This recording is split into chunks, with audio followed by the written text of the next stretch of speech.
For darkness, knowledge over ignorance. I want to, on behalf of Uganda and on behalf of the National Resistance Movement, I want to thank and congratulate the Mehtas on 2 counts. Number 1, the elder Mehta, who pioneered the sugar industry in 1924. I thank him. I thank him and I congratulate him. And I also congratulate, because you hear that Mehta here, when he finished studies, he came here in 1952, started being engaged in the management. Now that is a good 72 years. That's not a bad contribution. So clap for him.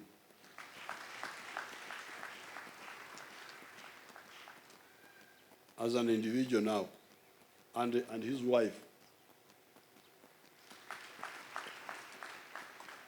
who has been supporting him.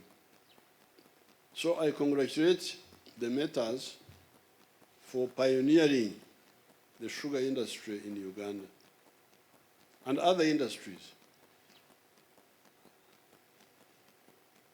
Secondly, I congratulate them and I thank them, in this case, in particular, Mahendra Mehta and his wife,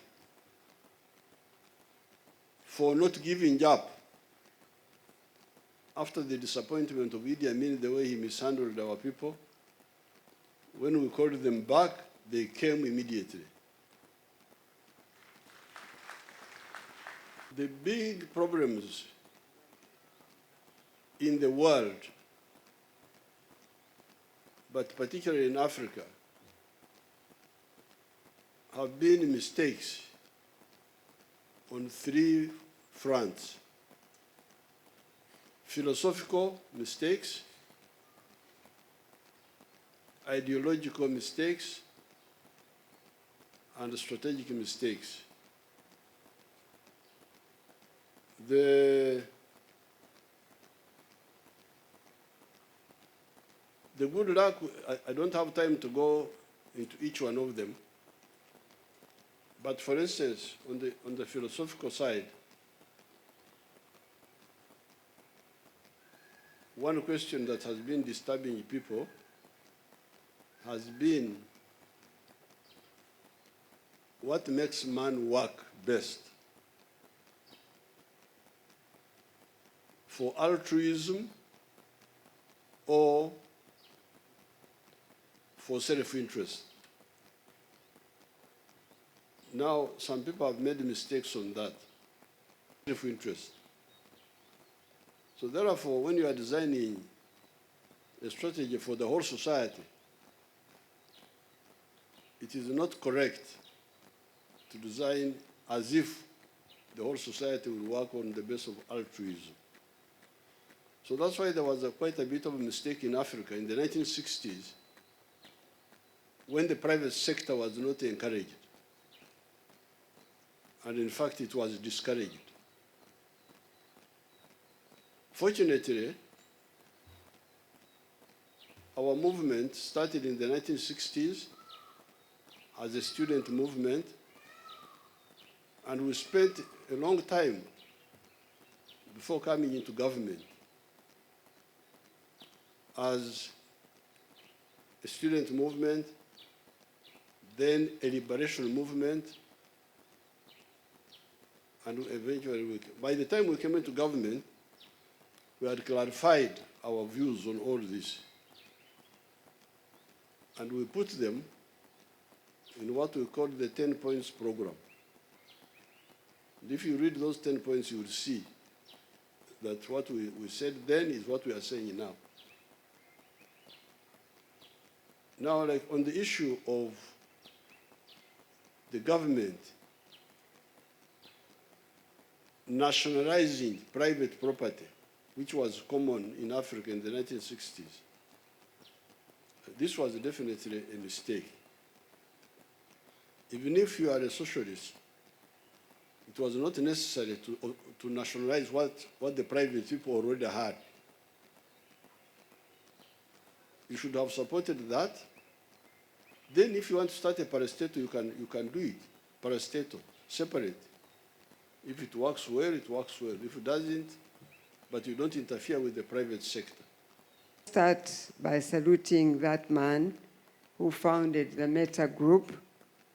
He demonstrated great courage, persistence, and must have been a special kind of person. Yes, thank you.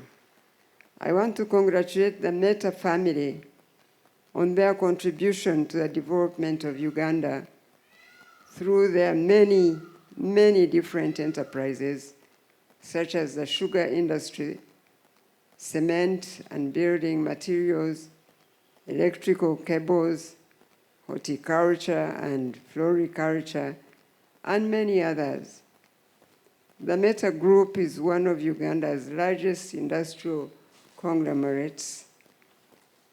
In the same vein, I applaud the NRM government now, under the able leadership of our president, for not only creating an enabling environment that has enabled investors like the Mehta family to thrive, but also for taking the godly and courageous step of restoring the wealth and property of our brothers and sisters who were sent away from Uganda by the brutal regime of Idi Amin.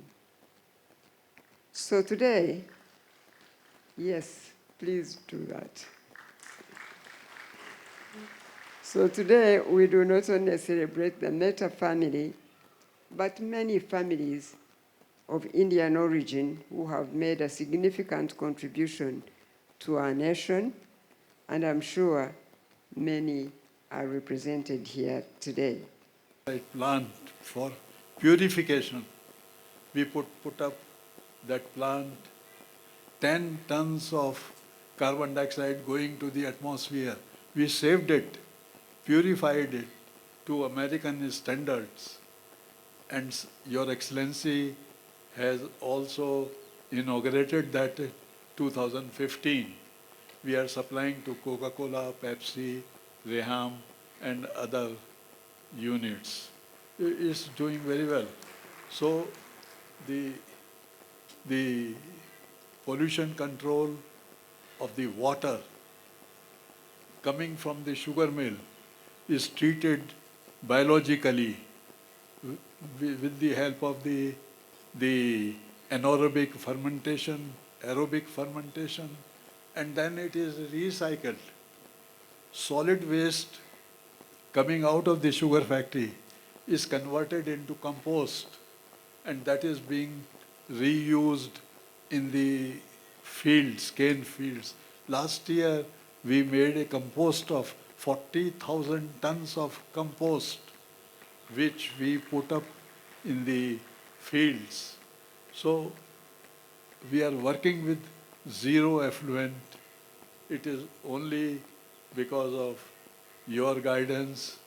In our estate, we have 14 primary schools, 2 nursery schools, 1 secondary school, and all together, more than 6,000 children are studying in these schools. Thirdly, our workers are living in houses provided in 46 different locations. Some of them have electricity and fresh water supply, but many do not. They have to walk long distance to fetch water to collect from natural streams, which are available on the estate. Earlier, we had provided electric pumps, electric motors to give them the piped water. That everybody should pay taxes. Some of the people are not paying taxes, which is not an even playing ground, which we are discussing with URA. We will sit together with them and sort it out. Another thing, Honorable Daudi Mikirego is working on the biofuel. But what I say, sir, most important thing is the price of biofuel. If we make the ethanol, what price? The petroleum companies are very stubborn.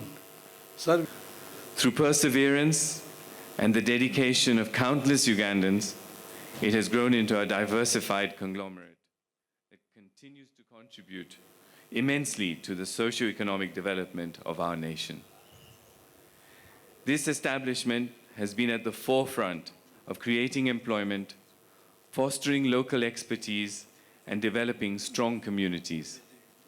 Its contributions have not only sweetened our lives, but have also strengthened our economy.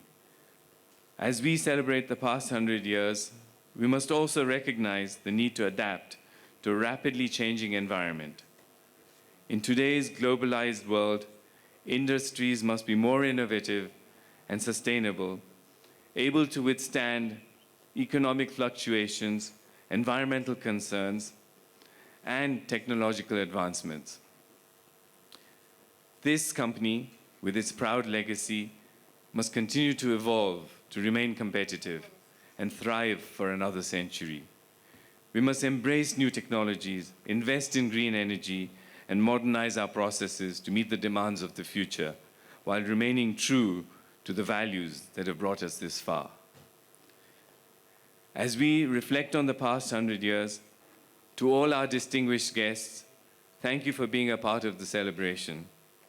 Let us now join hands to mark the next chapter in the company's rich history. 3, 2, 1. Congratulations.